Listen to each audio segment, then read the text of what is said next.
চললাম বন্ধুরা বাচ্চাদেরকে আনতে।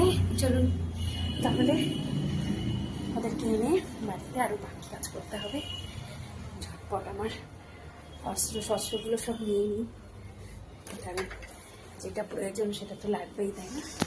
তো নিজে চললাম, রোজই আমার কাজ সেটা, রেগুলার ডিউটি, কিচ্ছু করার নেই।